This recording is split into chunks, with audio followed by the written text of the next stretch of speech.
কখনো কি এমন হয় যে নিয়মকানুনের চক্করে মানবিকতাটাই হারিয়ে যায়? আসুন আজ এমনই একটা গল্প শুনি।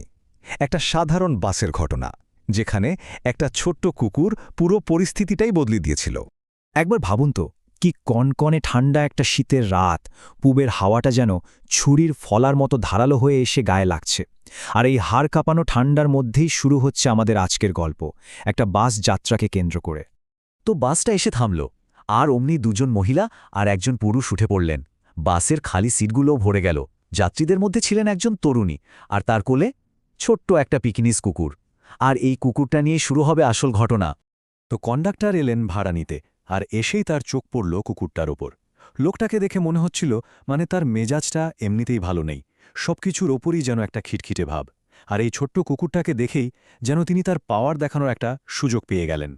আর সুযোগ পেয়েই এক মুহূর্ত দেরি না করে তিনি তার প্রথম হুকুমটা দিলেন। একদম সোজা আর কড়া ভাষায় বললেন, আপনাকে এই কুকুরটা বাইরে নিয়ে যেতে হবে। ব্যাস, এখান থেকেই শুরু হলো সংঘাত। কিন্তু ওই মহিলাও ছেড়ে দেওয়ার পাত্রী ছিলেন না। তিনিও সঙ্গে সঙ্গে খুব ঠান্ডা মাথায় জবাব দিলেন, আমি মোটেও এমন কিছু করব না, আপনি বরং আমার নাম ঠিকানাটা লিখে নিন। মানে বোঝাই যাচ্ছে তিনি জানতেন এমন কিছু একটা হতে পারে, আর তিনি সেটার জন্য তৈরি ছিলেন। আর সাথে সাথেই দুই পক্ষের অবস্থান একদম পরিষ্কার হয়ে গেল। একদিকে কন্ডাক্টরের জেদ, আপনাকে কুকুরটা নিয়ে বাইরে যেতেই হবে, এটা আমার আদেশ। আর অন্যদিকে মহিলার একদম যুক্তিসঙ্গত ভয়, এই রকম ভয়ঙ্কর আবহাওয়ায় আমি বাসের ছাদে যাব না, গেলে তো আমি মারাই যাব। পরিস্থিতি আরও খারাপ হল যখন কন্ডাক্টর সোজা বাসটা থামিয়ে দিলেন।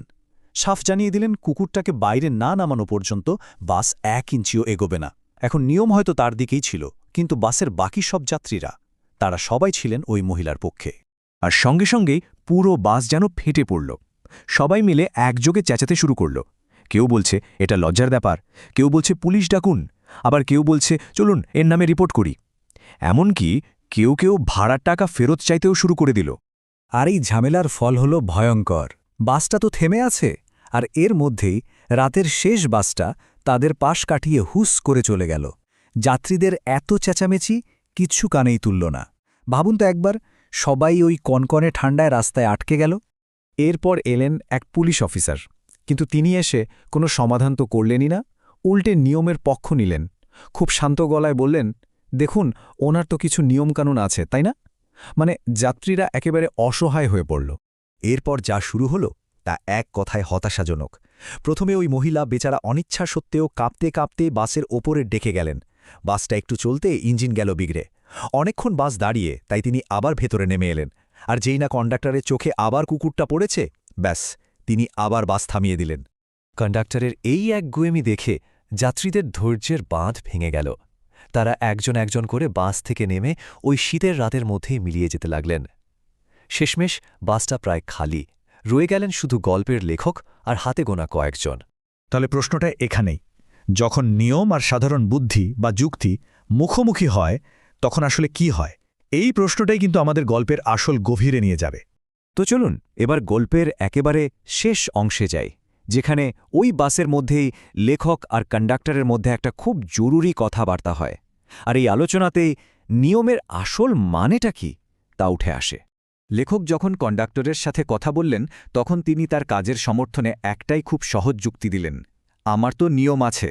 মানে তার কথায় মনে হচ্ছিল যে তিনি জিতে তো গেছেন, কিন্তু তাও যেন নিজের কাজটাকে ঠিক প্রমাণ করতে চাইছেন। এখানেই লেখক একটা অসাধারণ যুক্তি দিলেন। তিনি বুঝালেন যে নিয়ম আসলে দুরকমের হয়। কিছু নিয়ম আছে যেগুলো একদম পাকা, যেমন ধরুন রাস্তার নিয়ম, এগুলো ভাঙলে জীবন নিয়ে টানাটানি। আর কিছু নিয়ম আছে যেগুলো আসলে একটা গাইডলাইন বা নির্দেশনার মতো, যেমন এই কুকুর নিয়ে নিয়মটা, যেখানে একটু সাধারণ বুদ্ধি খাটালেই চলে। তাহলে আসল কথা হলো নিয়মের স্পিরিট বা তার মূল উদ্দেশ্যটা বোঝা। মানে নিয়মের প্রত্যেকটা শব্দ ধরে না বসে সেটার পেছনের কারণটা বোঝা, আর সাধারণ জ্ঞান আর ভালো মন নিয়ে সেটাকে প্রয়োগ করা। যেমন কুকুর নিয়ে নিয়মটার উদ্দেশ্য ছিল যাত্রীদের স্বাচ্ছন্দ্য নিশ্চিত করা, কিন্তু কন্ডাক্টরের কাজ তো ঠিক তার উল্টোটাই করল, তাই না? আর এখানেই গল্পের সবচেয়ে বড় শিক্ষাটা লুকিয়ে আছে। লেখক কন্ডাক্টরকে বললেন, আপনি নিয়মটা তো মানলেন, কিন্তু সেটার আসল উদ্দেশ্যটাকেই নষ্ট করে দিলেন। আপনার উচিত ছিল একটু ভালো ব্যবহার আর সদিচ্ছা দিয়ে নিয়মগুলো পালন করা। মানে সোজা কথায়, নিয়ম কখনো মানবিকতার ওপরে হতে পারে না। সবচেয়ে অবাক করার মতো ব্যাপার হল, কন্ডাক্টর কিন্তু কথাগুলো খুব সহজভাবে নিলেন। লেখক যখন বাস থেকে নামছেন তখন তিনি খুব শান্তভাবে শুভরাত্রি জানালেন। মনে হলো যেন লেখকের কথাগুলো তার মনে দাগ কেটেছে। এ গল্পটার শেষে আমাদের সবার জন্য একটা বড় প্রশ্ন রেখে যায়। আমাদের নিজেদের জীবনেও কি আমরা অনেক সময় নিয়মের আসল উদ্দেশ্যটা ভুলে গিয়ে শুধু তার শুক্ল কথাগুলোকেই আঁকড়ে ধরি?